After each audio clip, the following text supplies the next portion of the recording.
حامد بن عمر نے بیان کیا، کہا ہم سے بشر بن مفضل نے، ان سے حمید طویل نے بیان کیا، اور ان سے حضرت انس رضی اللہ عنہ نے کہ جب عبداللہ بن سلام رضی اللہ عنہ کو رسول اللہ صلی اللہ علیہ وسلم کے مدینہ آنے کی خبر ہوئی تو وہ آپ سے چند سوال کرنے کے لیے آئے۔ انہوں نے کہا کہ میں آپ سے 3 چیزوں کے متعلق پوچھوں گا جنہیں نبی صلی اللہ علیہ وسلم کے سوا اور کوئی نہیں جانتا۔ قیامت کی سب سے پہلی نشانی کیا ہوگی؟ اہل جنت کی ضیافت سب سے پہلے کس کھانے سے کی جائے گی؟ اور کیا بات ہے کہ بچہ کبھی باپ پر جاتا ہے اور کبھی ماں پر؟ حضور صلی اللہ علیہ وسلم نے فرمایا کہ جواب ابھی مجھے حضرت جبریل نے آ کر بتایا ہے۔ عبداللہ بن سلام نے کہا کہ یہ ملائکہ میں یہودیوں کے دشمن ہیں۔ آپ نے فرمایا قیامت کی پہلی نشانی ایک آگ ہے جو انسانوں کو مشرق سے مغرب کی طرف لے جائے گی۔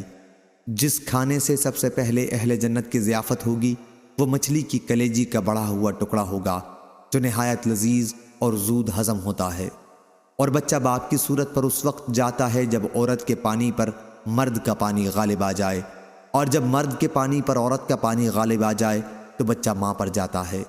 عبداللہ بن سلام رضی اللہ عنہ نے کہا میں گواہی دیتا ہوں کہ اللہ کے سوا اور کوئی معبود نہیں، اور گواہی دیتا ہوں کہ آپ اللہ کے رسول ہیں۔ پھر انہوں نے عرض کیا یا رسول اللہ، یہودی بڑے بہتان لگانے والے لوگ ہیں، اس لیے آپ اس سے پہلے کہ میرے اسلام کے بارے میں انہیں کچھ معلوم ہو ان سے میرے متعلق دریافت فرمائیں۔ چنانچہ چند یہودی آئے تو آپ نے ان سے فرمایا کہ تمہاری قوم میں عبداللہ بن سلام کون ہیں؟ وہ کہنے لگے کہ ہم میں سب سے بہتر اور سب سے بہتر کے بیٹے ہیں، ہم میں سب سے افضل اور سب سے افضل کے بیٹے۔ آپ نے فرمایا تمہارا کیا خیال ہے اگر وہ اسلام لائیں؟ وہ کہنے لگے اس سے اللہ تعالیٰ انہیں اپنی پناہ میں رکھے۔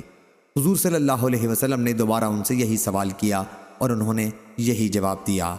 اس کے بعد عبداللہ بن سلام رضی اللہ عنہ باہر آئے اور کہا میں گواہی دیتا ہوں کہ اللہ کے سوا کوئی معبود نہیں، اور یہ محمد صلی اللہ علیہ وسلم اللہ کے رسول ہیں۔